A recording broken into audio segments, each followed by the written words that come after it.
So if I'm being completely honest here, I think this news kind of broke about a week or so ago and became like extremely left field because I personally didn't expect it. It's not something that I have been often predicting on this channel as well, but I guess, for those of you who don't know, it was being said by Callum Toomey that he believes the Hawks and Cats are the front runners for Harley Reid. Again, we all kind of knew that Hawthorn were interested in Harley Reid. After all, I don't think it was any mistake that Tom Barrass sat Sam Mitchell and Harley Reid next to each other at his wedding. Again, we could all just say, yeah, they're of course mates, and there's nothing to really look too much into. But I mean, we're all human beings here, even though some of us, like myself, might be more fatter and bigger than some other human beings.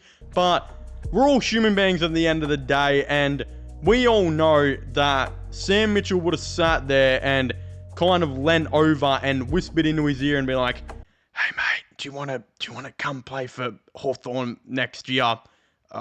I'll shout you $100 on the pokies at the local RSL." Let's be honest here, that's how all players end up going to a different club, or at least that's what happens at local footy. I don't really know how they go about it in AFL. But at the end of the day, we all knew that was coming, and with a lot of recent reports and rumours out there that Hawthorn and Brisbane are the front runners for Oscar Allen, and both are like neck and neck on who's going to potentially sign him right now, it was being said, and it wouldn't even be surprised, I think, to me and others, that Oscar Allen would say to Harley Reid, "Look, come over with me. Again, I'm the captain of West Coast. You do what I say, and as the captain of West Coast, I'm getting the hell out of here, and I command you to come with me." Again, I don't think any of us at all would be surprised if that happened. But outside of Hawthorn, I always thought that Richmond and Essendon would be the big two. Again, Richmond makes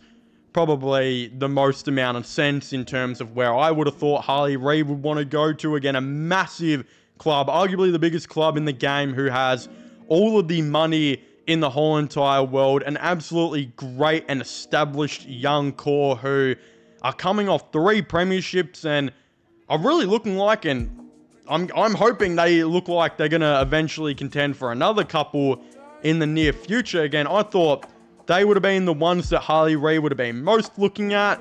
Again, Essendon would have been the one that Harley Reid would have been looking at if he wanted to get the absolute bag. I mean, I think, and I wouldn't be surprised if Essendon offered like some crazy amount, 20 to 25 million over the next 10 years, especially with the salary cap going up in 5 years. Again, those were the teams that I thought made the most amount of sense logically, through money, through winning, culture, young core, like Richmond.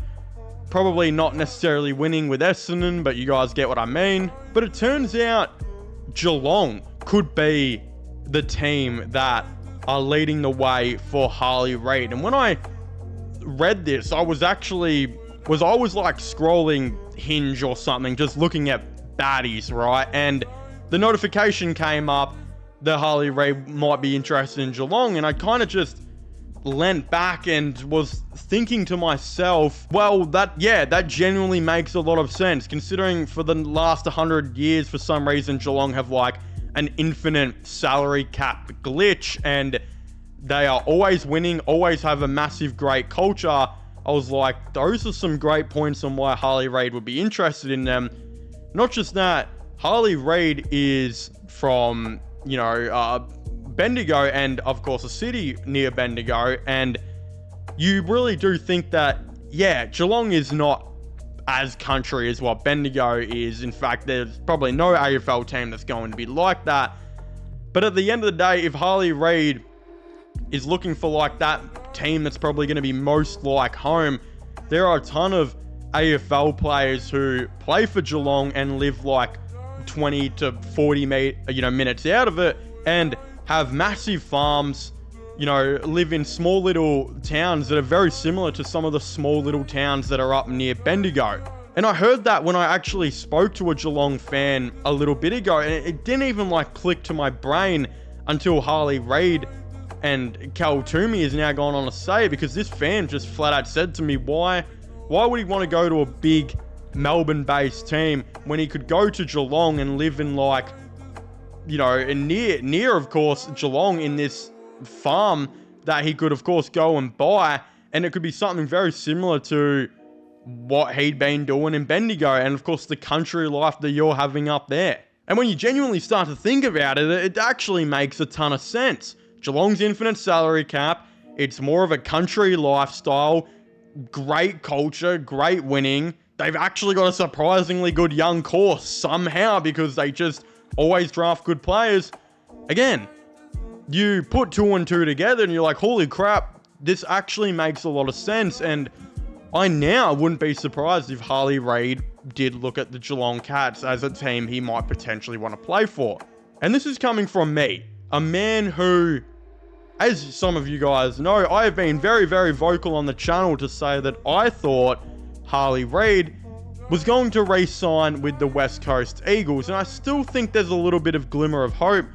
But with the rumours that Harley Reid is not happy up there, he actually, of course, loved his former coach and hasn't been getting along with Andrew McQualter as much as what he did with like Adam Simpson, with a couple other different rumours here and there, it is all kind of pointing into the direction that Harley Reid will probably go and meet some teams in this upcoming off-season and could very well be on the move. Now, I still wouldn't rule out Hawthorn and Richmond. Hawthorn obviously have a great young core with massive links to West Coast. Again, Tom Barrass being at Hawthorn now. Sam Mitchell, of course, having connections still with some West Coast players like him, actively talking Oscar Allen into potentially coming in. Of course, he did just meet him. Again, Richmond, they'll have the salary cap, they'll have the picks. It's whether or not they want to use the picks. Again, I still have a really bad feeling that if this does happen, West Coast will see all the picks Richmond still have and their eyes will light up and they'll just be way too greedy and that trade will fall over. To a lesser extent, I still think Essendon are in it. They really just have the money. That's their biggest offering point, is they will probably be able to offer up the most amount of money, and they've obviously got the picks to maybe please, you know, of course, West Coast. The only thing with Geelong is, even though they have an infinite salary cap glitch, it's probably the most country-based team he's going to get to go to, and he's probably going to be the most, you know, very similar lifestyle to what he was probably going to have near Bendigo. They don't really have the assets or picks, in my opinion, to maybe facilitate this trade. Again, Geelong do have their first round pick this year, which is pick 13, and they've of course got, I think, next year's first round pick and the first round pick the year after, which of course they're allowed to go and trade. But the thing is that I don't think West Coast are going to be interested in pick 13 for Harley Reid. You're of course going to be having to trade up, I think, quite a bit to, you know, get a higher pick to make West Coast interested. And let's just say they somehow did get pick 5. You're probably going to have to trade like 13, your second round pick, and a future second to get all the way up to like pick 4 or pick 5. And even then, that's going to be nowhere near what West Coast are going to want for Harley Reid. So then you're going to have to offer up, of course, that pick 4 or 5, and then a future first round pick, which I still don't think is going to be enough for West Coast to be interested in. And I just don't think there is any way possible Geelong be like, yeah, we're going to trade our first round pick this year, next year, and the year after. No, I don't know when we're going to see a team do that, or if it's ever going to happen, but I don't think that team is Geelong. So I don't know what they give up to get Harley Reid if they do make this happen. Again, I'm sure they'll find a way because they have really great people behind the helm of their list management, but it is a lot to give up for a guy like Harley Reid when you've already got teams like Richmond and Hawthorn contending with Yahoo have pretty good picks. Of course, Richmond have their 2, first round picks. Hawthorn have Carlton's first round pick and their futures. Even Essendon have the 2 first round picks at the moment, and one of them is Melbourne. Looks pretty good. Yeah, I don't know how this happens trade-wise, but I can see it like personnel-wise of Harley Reid wanting to go to Geelong and being at the team. So there's a lot of really interesting things, of course, going on here.